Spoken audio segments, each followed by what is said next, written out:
الفلافل الأغلى على مستوى العالم بالسمن العربي الفاخر. خليكم معي. بسم الله. بالنسبة إلي الفلافل حمص، بقدونس، بصل، ثوم حصرا راح نطحنهم مع بعض واعطيكم التتبيله الصحيحه. بالبدايه بتطحن الخضروات، بعد الخضروات بتطحن الحمص. وهاي بهاراتي: كمون وفلفل احمر وملح وفلفل وبهار فلافل، وعندي بيضه هون ونص ملعقه صغيره كربونه. بسم الله.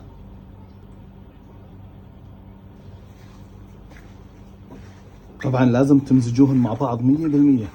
القوام لازم يتخفق بالمي بس مو كثير يعني. نبدأ القلي. بسم الله. يا سلام.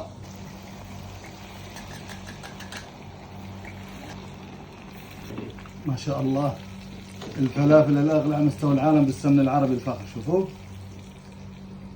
على الشوارع. طبعا حلو انكم تقلبوا الفلافل عشان تستوي من الطرفين. ما شاء الله، هاي الفلافل تبعتنا شوفوا استوت، صارت مثل الذهب. بسم الله. طبعا الفلافل بتحطوها على شبكه مو على كينكس. ما شاء الله، شايفين الصوت؟ شوفوا ما شاء الله، بيقرش قرش. راح نعمل احلى سندويشتين بالعالم.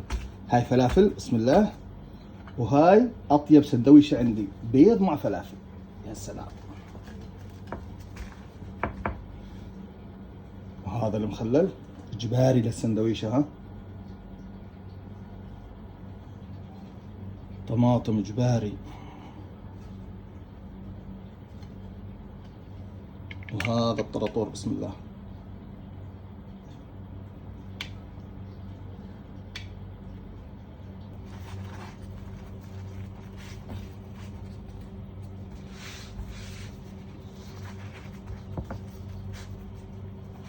نسخنهم ونسويهم بسكويت. بسم الله. يا سلام. هاي البيض والفلافل، وهاي الفلافل شوفوا السمن العربي الفاخر وعلى الشوارب.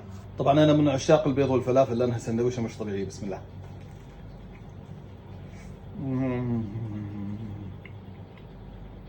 هاي سندويشه الفلافل. بسم الله.